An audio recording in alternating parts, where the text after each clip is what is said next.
Bom, então, o que é o diodo de junção PN?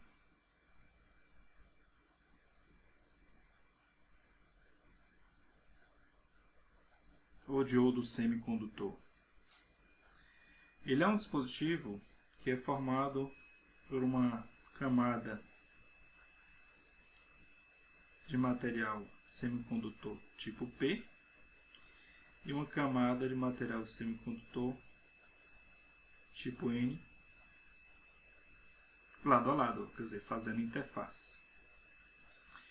Existe, então eles estão lado a lado.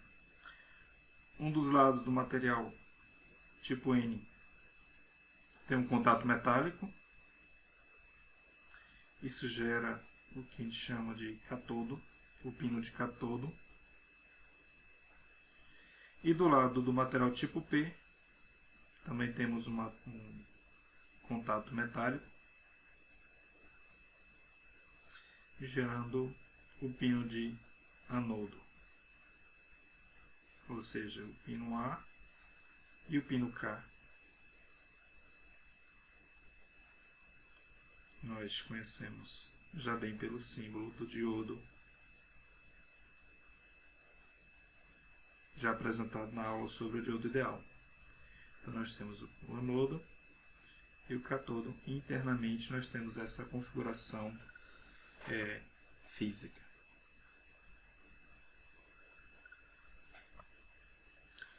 Uma primeira situação que nós, para fins de compreender o funcionamento do diodo de junção e nos ajudar a montar a sua curva característica, nós deveremos analisar o diodo de junção em diferentes condições. Uma primeira condição é a de circuito aberto.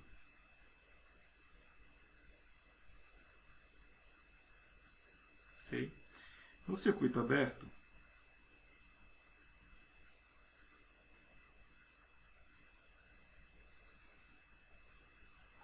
eu não vou explicitamente desenhar aqui o contato metálico, para ficar mais fácil a visualização.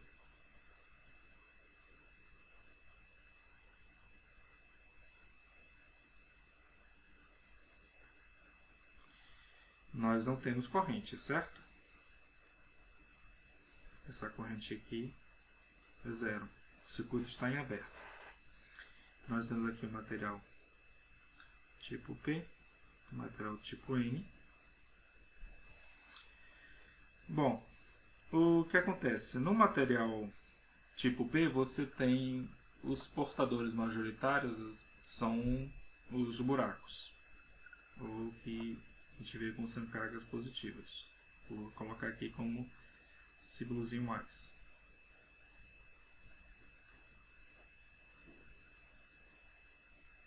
Ok? E tem os chamados portadores minoritários, que tem mobilidade. Vou colocar aqui com o símbolo menos. Eu vou colocar esse círculo em torno do menos, para dizer que eles são os minoritários. Eles, no material tipo P, eles ficam distribuídos dessa forma. Os portadores majoritários mais perto do terminal e os minoritários são atraídos para a junção, ou seja, a interface com a junção, com o material N, onde lá ficam os minoritários do material N, que como eles são positivos, são os buracos, eles são atraídos para essa região por conta dos portadores minoritários do material tipo P.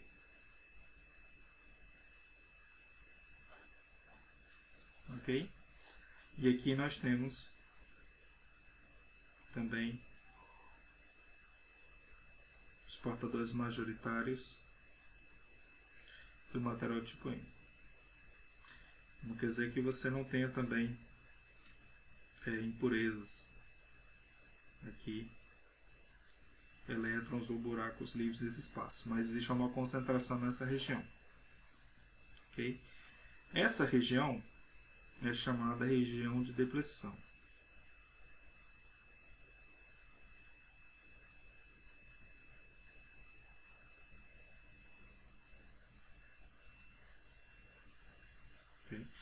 Do ponto de vista de potencial, a diferença potencial entre o anodo e o cátodo é zero. Mas, se você olhar do ponto de vista potencial, indo daqui para cá, você tem um aumento de potencial aqui, depois ele reduz, aumenta novamente, reduz novamente, até chegar a zero. Então, na região de depleção, é uma região que é onde você tem essa interface entre os dois lados, e existe nessa região uma diferença potencial. De toda forma, entre o anodo e o cátodo, a diferença potencial total ela é nula. Nós temos a chamada corrente ID, que é corrente de difusão, que é a corrente dada pelos portadores majoritários. Com o sentido, para nós, convencional de corrente, é o sentido oposto ao deslocamento de elétrons. Então, no caso do diodo, seria o sentido da esquerda para a direita, que é o sentido do deslocamento dos buracos, ok? Ou, no caso de condução direta, e também o sentido de deslocamento dos elétrons da direita para a esquerda. De qualquer forma, o sentido ID é o sentido oposto ao deslocamento de elétrons, então ele fica o sentido de cá. Okay? E nós temos a chamada corrente de deriva.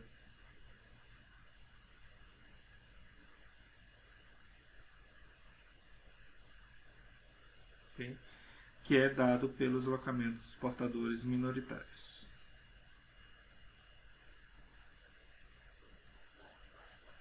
Não é porque um material do tipo P ele só tenha buracos, ele tem também elétrons livres, assim como o material do tipo N e não seja só de elétrons, ele tem também buracos livres. Okay? Então essa é a situação que nós temos no diodo em circuito aberto, em que nós temos ID igual a IS, que é uma situação de equilíbrio.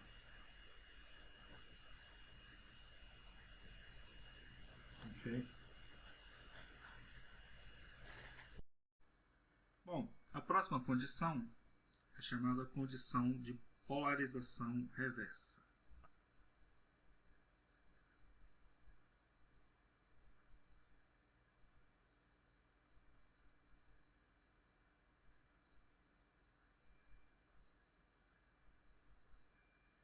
Okay?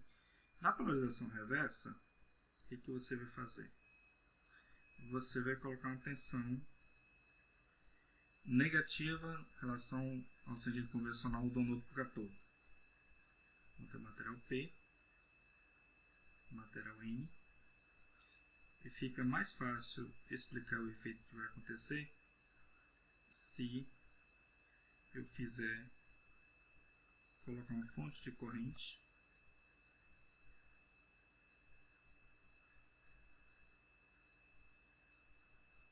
nesse sentido,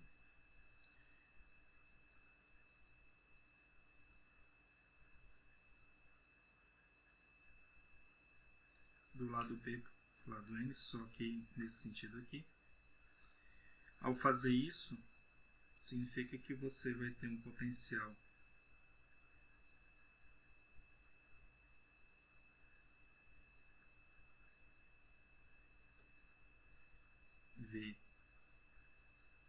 VR, sendo positivo para cá e negativo para cá, potencial do VR que é chamado potencial de tensão reversa.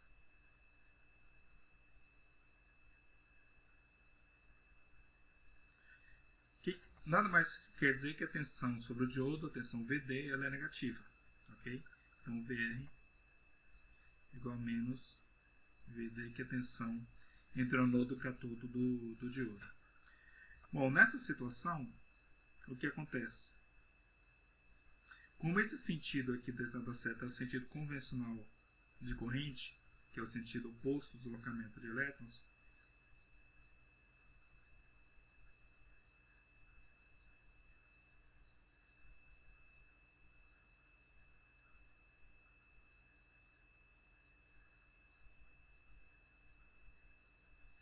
significa que você está tirando cada vez mais elétrons daqui jogando para cá.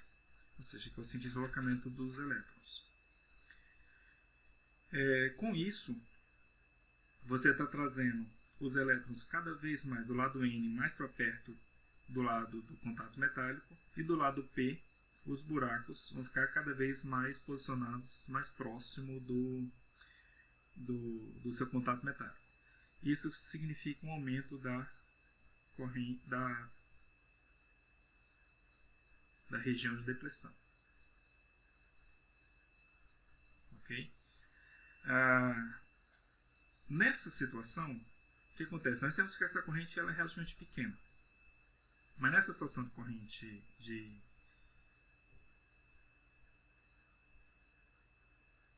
aumento da tensão de depressão, da região de depressão, nós temos uma relação entre VR e a concentração de carga Q do material. Quanto maior EVR, maior vai ser essa concentração de carga Q. Só que é uma relação que é não linear. Se a gente olhar para um ponto específico de operação, a derivada dessa curva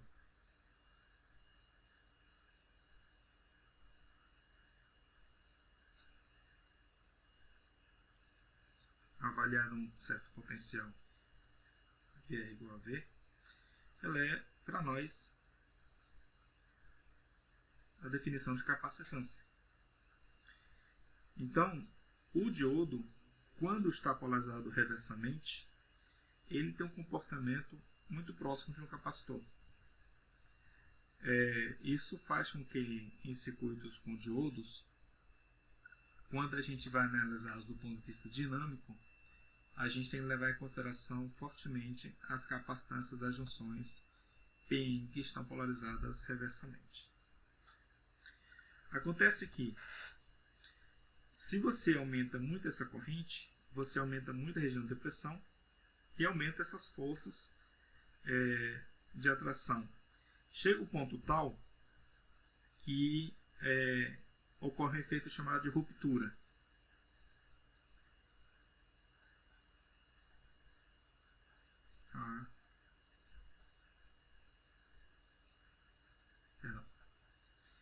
Tem efeito de ruptura.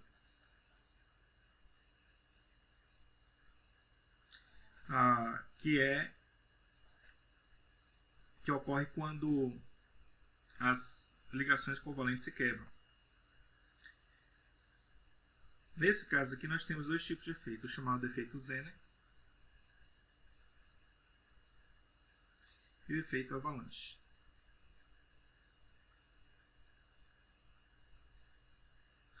No caso do efeito Zener, ocorre que a tensão reversa ela chega a um potencial grande o suficiente a ponto de quebrar as ligações covalentes. E isso leva a um aumento muito rápido da quantidade de portadores majoritários que vão se deslocar. Isso faz com que a corrente cresça bastante a partir desse momento. No caso do efeito avalanche, já é provocado pelos portadores minoritários, que têm sua energia cinética aumentada, com aumento da tensão reversa. Isso chega a um certo potencial, que vai chamar aqui de potencial de referência, que tanto vale para o Zener como o avalanche, potencial VZK, que isso provoca também a colisão entre os átomos, isso provoca também o rompimento de ligações covalentes, levando o efeito em cascata, deslocamento de elétrons.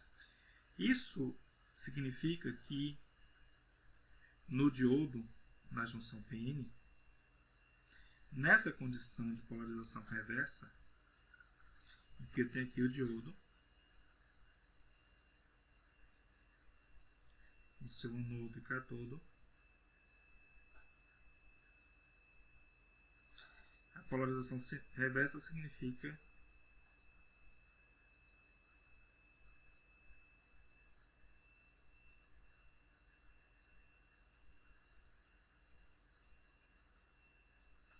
que a tensão sobre o diodo ela é negativa, ou seja, a tensão reversa positiva.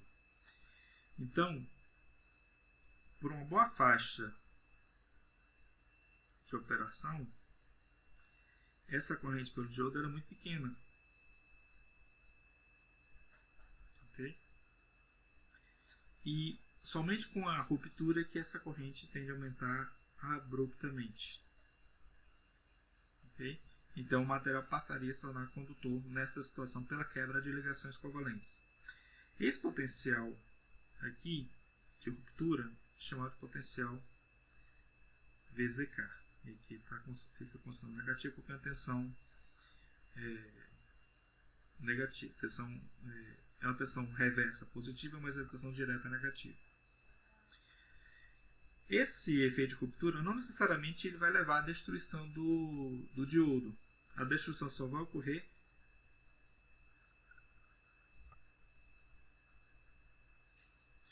se a energia liberada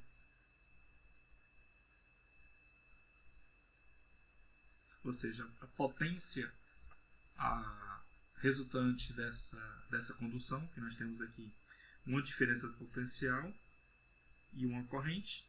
Então, a potência, o produto da diferença potencial pela corrente, ela for maior que um certo limite. Então, ela é destrutível se a energia liberada gerar calor que destrua o material.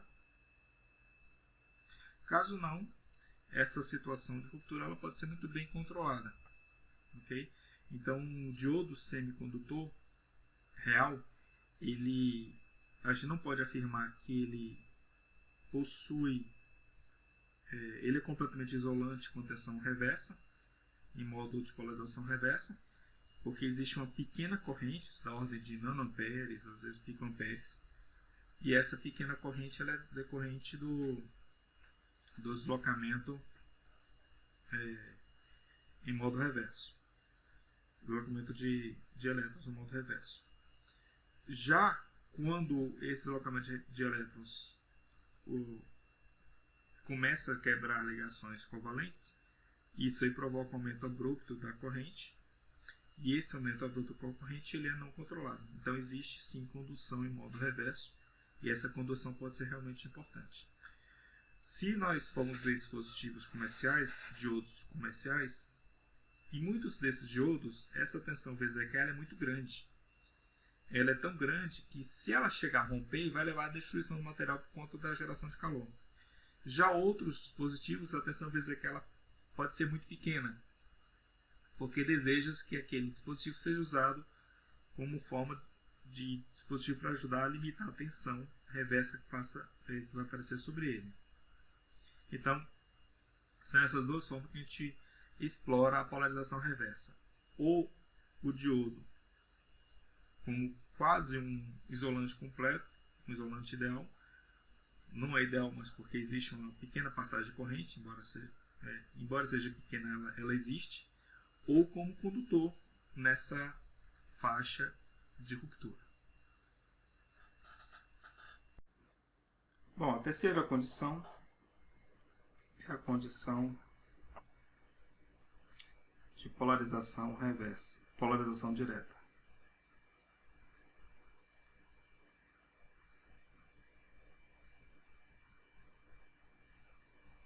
Na polarização direta,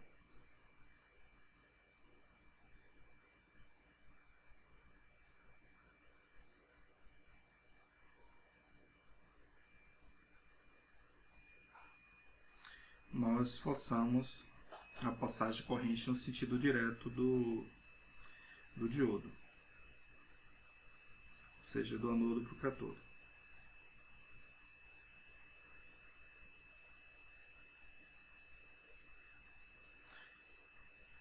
Fica mais fácil exemplificar isso por meio de uma fonte de corrente.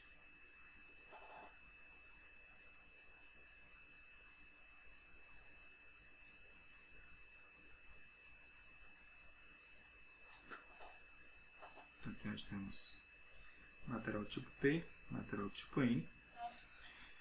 Isso significa que nós temos um potencial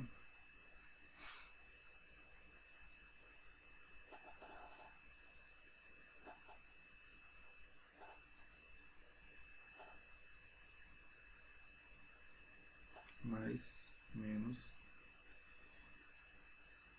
VD aqui sobre o diodo. Ou seja, que é a tensão direta sobre o diodo. Okay? Isso, como esse aqui significa o sentido convencional da corrente, que é o sentido dos buracos, ou seja, o sentido dos elétrons é o sentido contrário, você tem uma redução da região de depleção, porque esse potencial tende a ser mais positivo, ou seja, cada positivo se afastam, e esse potencial aqui mais negativo também da mesma forma os portadores majoritários do N e do P tendem a se aproximar da junção, e isso reduz a região de depleção. Ou seja, aumenta facilmente e rapidamente a passagem de corrente. Essa corrente I, que é a corrente de deriva ou de difusão, menos a corrente de deriva, a corrente de deriva ela é aproximadamente constante. Então, essa corrente I, quando ela é alterada, ela provoca alteração direta da corrente de difusão, ou seja, da corrente de portadores majoritários, e resulta nessa corrente ID, que é a corrente pelo diodo. Nós temos uma fórmula que relaciona a corrente ID com a tensão VD, que é dada por essa de cá. ID igual a IS exponencial de VD sobre N VT menos 1. Ok? Quem é que é IS? Bom, essa fórmula é uma fórmula que é válida para o diodo desde que ele não esteja em ruptura. Se a gente olhar aqui o limite, quando a tensão VD vai para menos infinito, a corrente D tende a IS. Portanto, IS é a chamada corrente de saturação reversa.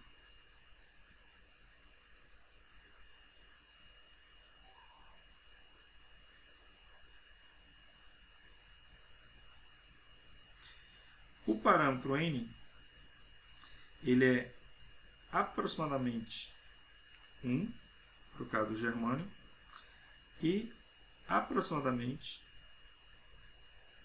2 no caso do silício. Então, esse é um parâmetro que, se você quiser conhecer com maior precisão a curva característica de diodo, você precisa levantar esse parâmetro assim do parâmetro IS. E VT é chamada tensão térmica.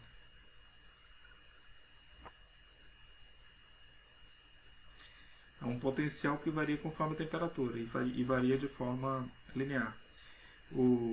Isso pegando temperatura em Kelvin. Tá? Por exemplo, o VT ele é aproximadamente 25 mV para temperatura de 20 graus Celsius.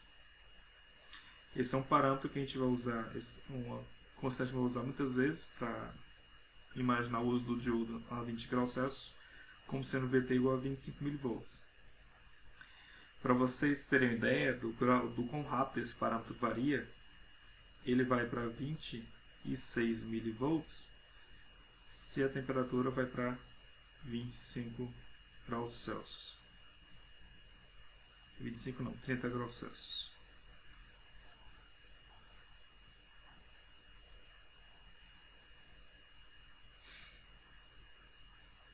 Ok? Então, essa é a relação para o modo de polarização direta. A curva característica do diodo de junção PN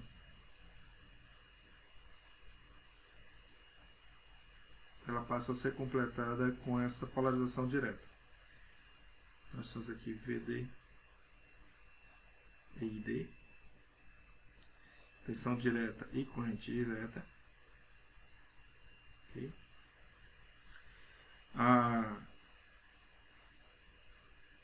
ela passa por zero, ela tem um crescimento exponencial. Na verdade, por toda essa faixa, enquanto não ocorre a ruptura em menos VZK, é válida a fórmula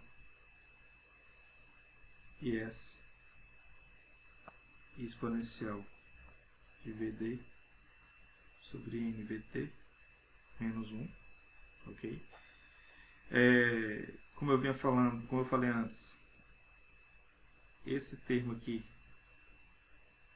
ele tende a, na verdade, para a tensão direta tendendo a menos infinito, ele tende a menos IS, por essa fórmula de K. É só o VD para menos infinito, quer dizer, exponencial vai para zero, então a corrente D fica menos IS. Só que em havendo ruptura, essa tensão cresce rapidamente, essa corrente cresce rapidamente. Okay? Então essa curva mais completa, então aqui nós temos não ruptura,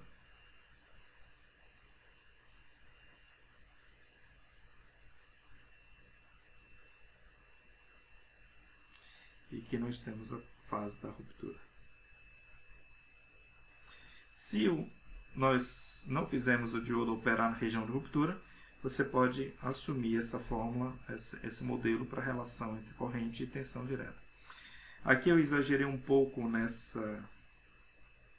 escala para tensão reversa, só para fins de desenho, mas IS é um valor muito pequeno, isso dá ordem 10 a menos 15 ampere. Então é um valor muito pequeno. Ok? Enquanto que na polarização direta, a partir de essas tensões aqui, o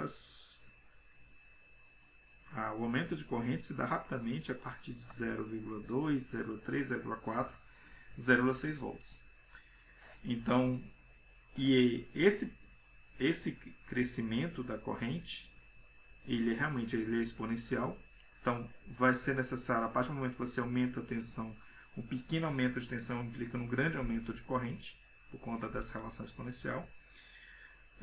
Por outro lado, conforme a construção, o tipo de material usado para o diodo ou não, essas quedas de tensão vão variar conforme o tipo de material e a construção do diodo. Ok? Então, com isso eu apresento a curva característica do diodo. A gente pode ver que é um dispositivo fortemente não linear, por conta dessas combinações de modelo, e que nós, apesar disso, nós vamos mostrar como você faz projeto com eles, explorando cada uma dessas regiões, conforme for do interesse do projetista. Bom, vamos falar brevemente dos diferentes tipos de diodos.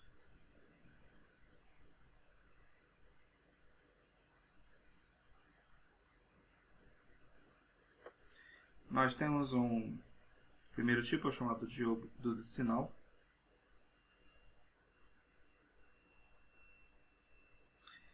Ele é um diodo que é usado comumente para fins de retificação.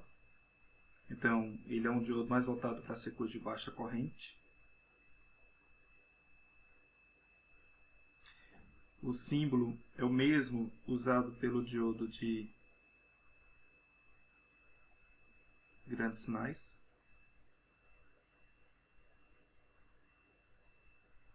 Ou também chamado diodo, que pode ser tanto diodo de potência como diodo de alta tensão.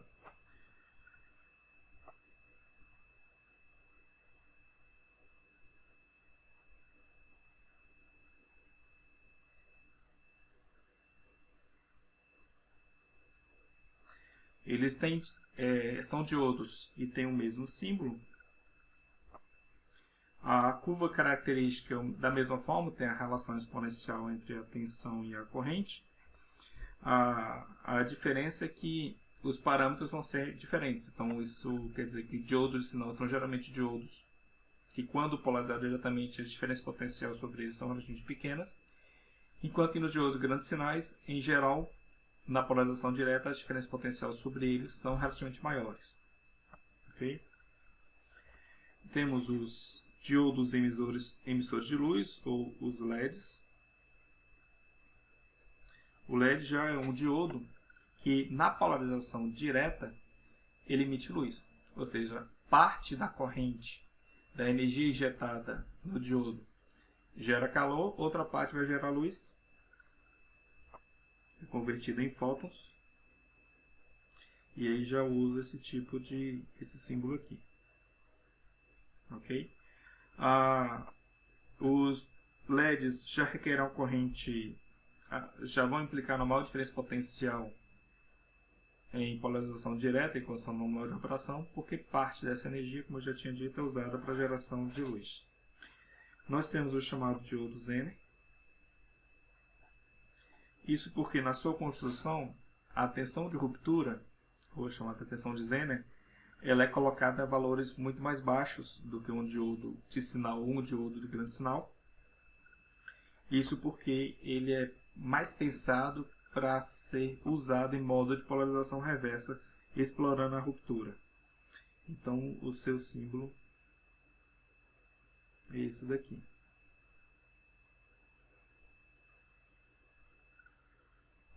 Ok?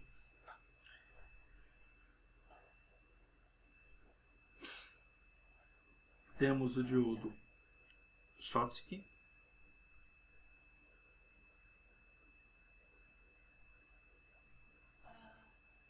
que é um diodo que ele é rápido e ele apresenta uma baixa tensão direta, uma baixa queda de tensão direta.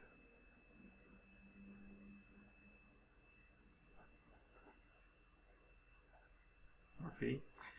Ele tem sido cada vez mais usado em circuitos com microcontroladores que são alimentados com tensões da ordem de 3,3 volts, ou até mesmo mais baixo. Isso porque com menos queda de tensão sobre eles, isso implica em menores problemas de alimentação de circuitos com microcontroladores. Porque essa queda de tensão sobre ele é muito pequena, da ordem de 0,2, 0,3 volts, que é muito melhor usar um diodo desse em circuitos com baixa tensão de alimentação do que um diodo de sinal normal, que pode ter uma queda de tensão sobre ele de 0,6, 0,7 volts. O seu símbolo é esse daqui.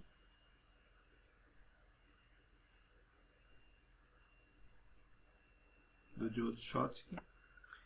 Temos o diodo túnel. O diodo túnel, ele explora um efeito chamado efeito túnel. Ele é usado em circuitos de microondas. Ele é um diodo muito rápido, ok? E tem também uma baixa capacitância interna quando polarizado reversamente. O seu símbolo é esse.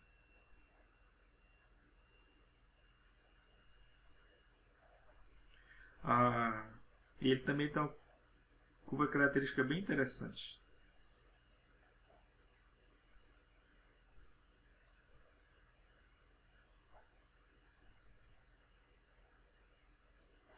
Enquanto no diodo convencional a curva característica para polarização direta ela é exponencial, no diodo túnel ela começa exponencial, mas ela tem uma pequena região em que, por conta do efeito túnel, ocorre essa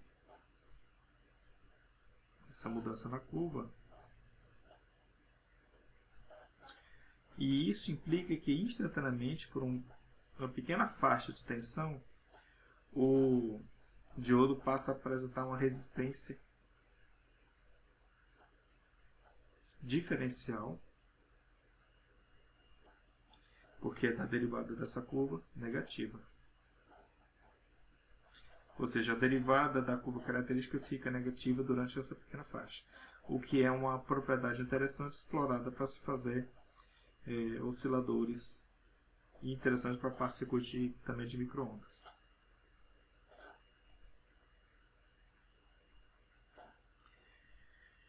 Temos também o diodo varicap.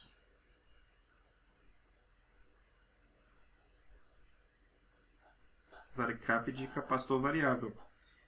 O seu símbolo, eu já vou colocá-lo assim em pé.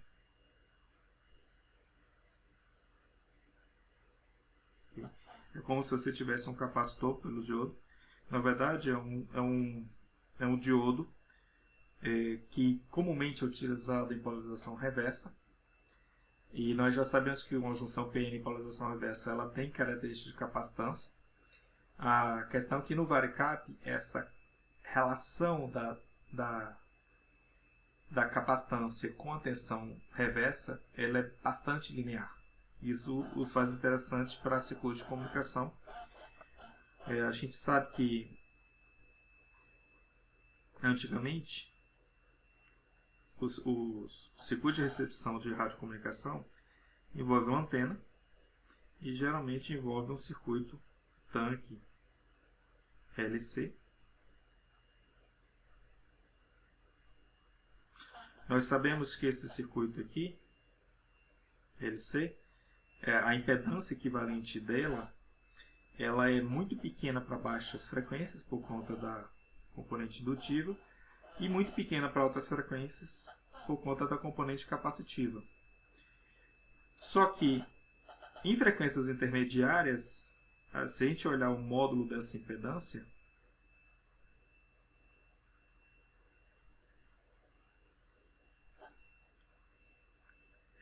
esse módulo dessa impedância ele é maior. Ou seja, nós temos na recepção de sinais de radiofrequência uma faixa de frequência em que essa impedância é relativamente grande, ou seja, atenuando pouco o sinal captado pela antena, permitindo seu uso pelos circuitos que vem mais à frente, que tem a parte de amplificação, tem demodulação, tudo isso que é a parte de recepção de circuitos de alta frequência. Bom, antigamente esse capacitor ele era ajustado, geralmente eram capacitores de placas paralelas, que você mexia um eixo e isso ajustava a capacitância do capacitor. Nos circuitos mais modernos já se faz uso do capacitor varicap. Como? Explorando ele o modo de polarização reversa. Temos aqui, precisamos ainda do indutor.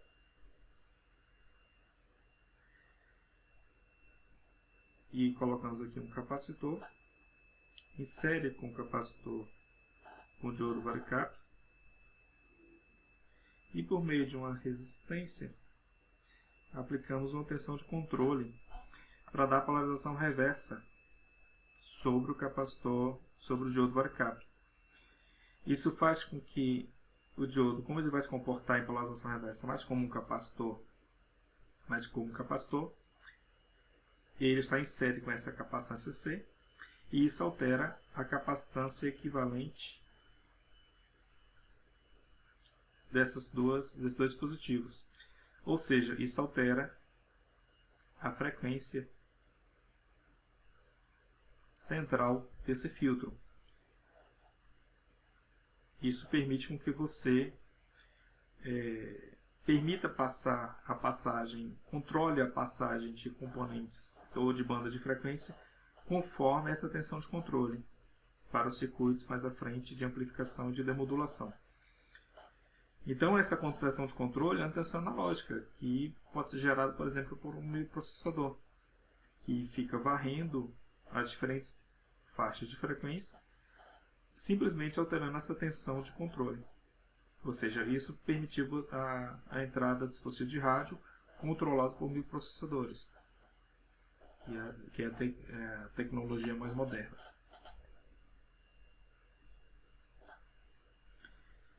E por fim, nós temos o chamado diodo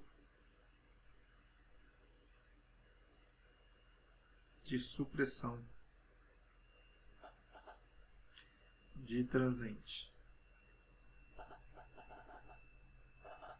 Ok? Que nada mais é que um dispositivo como esse. Com esse símbolo.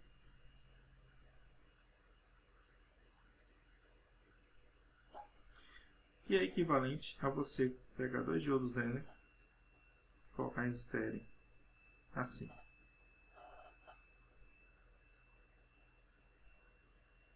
Ok? Bom, qual é a característica desse tipo de dispositivo? Se nós pegarmos aqui nos seus terminais, pegar essa tensão aqui como sendo tensão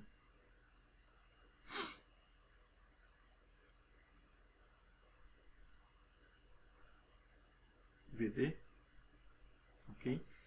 Se VD é muito positivo, esse diodo está em polarização direta e esse diodo está em polarização reversa. Só que esse diodo em polarização reversa, se essa tensão ficar suficientemente grande, ele passa a operar como diodo Zener, ou seja, passa a conduzir. Então, a corrente ID,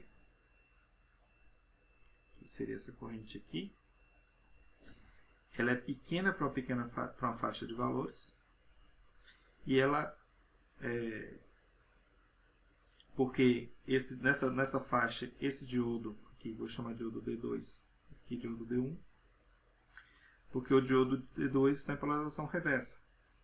Em polarização reversa não deixa ele passar a corrente, ou passa muito pouca corrente, até o momento que chega a sua ruptura. Já no sentido reverso, com tensão VD negativa, o que acontece? O diodo D2 está em polarização direta, mas é o diodo D1 que está em polarização reversa. Então você tem um comportamento parecido. E aí chega um momento tal que o diodo D1 entra em modo de ruptura e ele passa a conduzir. Então esse é um dispositivo chamado dispositivo de supressão transiente. Geralmente ele é usado da seguinte forma. Você tem aqui uma tensão de entrada.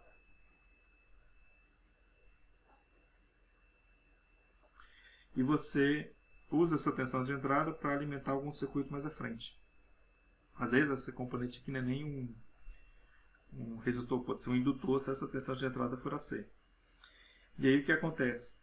Se essa tensão ficar muito grande, acima de certo limiar, esse diodo passa a conduzir tentando limitar a diferença potencial aqui para a entrada do circuito. Tanto o sentido positivo como o sentido negativo. Então ele serve para suprimir transientes decorrentes de um eventual surto de sobre a tensão VE. Às vezes você espera que a tensão VE seja uma senoide, mas em algum momento pode acontecer um surto, um transiente de rede ou coisa assim, que pode gerar uma tensão muito grande, e esse diodo ajudaria a mitigar o efeito desse surto nos circuitos que são alimentados por essa fonte de tensão. Então esse é o diodo de supressão de transiente. Esses são os circuitos, os diodos que eu já tive contato do ponto de vista profissional, então eu conheço um pouco sobre eles. Não duvido que existam outros tipos de diodos no mercado, mas acredito que esses já são os diodos que cobram a maior parte dos que existem atualmente no mercado. E as próximas aulas vão ser mais dedicadas agora às ferramentas de análise de circuitos com diodos.